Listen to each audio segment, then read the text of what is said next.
আসসালামু আলাইকুম বন্ধুরা, তোমরা সবাই কেমন আছো? আশা করি ভালো আছো। তোমাদের সাথে নতুন ভিডিও শেয়ার করতে চলে আসলাম। এই তো এখানে আমি কাকচি মাছ নিয়েছি, কাকচি শুটকি। এই তো তোমরা কে কে কাকচি শুটকি খাও কমেন্ট বক্সে জানিয়ে যাও। এই তো মাহে রমজান মাসে কি রান্না করব বুঝতে পারছি না, যেহেতু এর জন্য আজকে কাকচি মাছ বের করে নিয়েছি।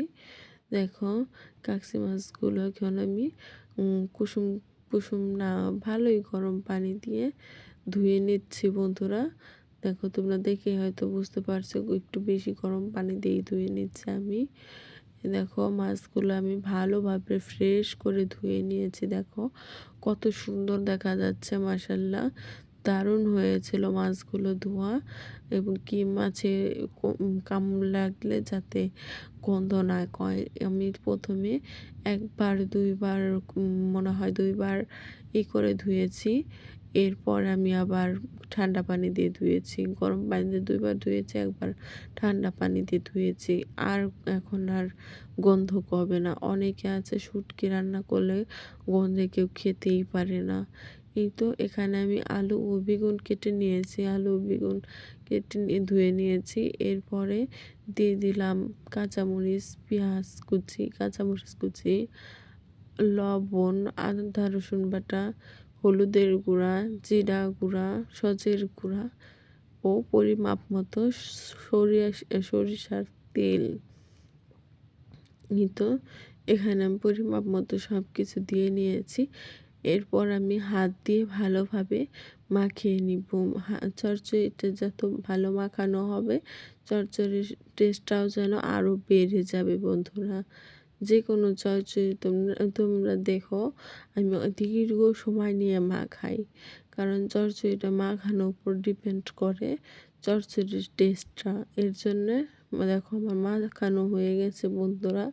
এরপর আমি মাছগুলো দিয়ে দিলাম। দেখো, মাখানো হয়ে যাওয়ার পর মাছগুলো দিয়ে দিয়েছি। এখন আমি মাছগুলো ভালোভাবে ঝরঝর করে নিচ্ছি, যাতে সব জায়গায় মাছ পৌঁছিয়ে যায়, যাতে কোনো সমস্যা না হয়। এরপর আমার মাখানো শেষে চারিদিক থেকে সেট করে নিলাম। চতুর্দিক থেকে নামিয়ে পরিমাপ মতো পানি দিয়ে দিলাম যেটুকু দরকার। এই তো এখানে আমি পানি দিয়ে চুলায় দিয়ে দিয়েছি বন্ধুরা। দেখো, চুলাটাও ধরিয়ে দিয়েছি বন্ধুরা। এখন খেলে অপেক্ষা। এরপর দেখো বলক আসতেছে আস্তে আস্তে করে। একটু দেখো, মাসাল্লাহ অনেক সুন্দর কালারও হয়েছিল চচ্চড়িটার। এই তো এখানে এখন ভালোভাবে বলক চলে আসছে।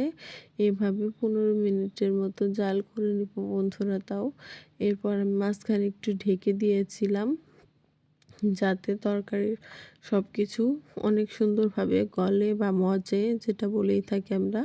মাশাল্লাহ অনেক সুন্দর হয়েছিল চচ্চড়িটা, তোমরা দেখে হয়তো বুঝতে পারছো। এই মাহে রমজান মাসে তোমরা কাকচি মাছ এভাবে রান্না করে খেয়ে দেখো, অনেক সুস্বাদু হয়। এই তো এখানে আমার চচ্চড়িটা হয়েই গেছে, আমি নামিয়ে নিব এখন। দেখো, পানিটা অনেকটা শুকিয়ে গেছে, নিচে একটু লাগা লাগা হওয়ার আগে নামিয়ে নিচ্ছি বন্ধুরা।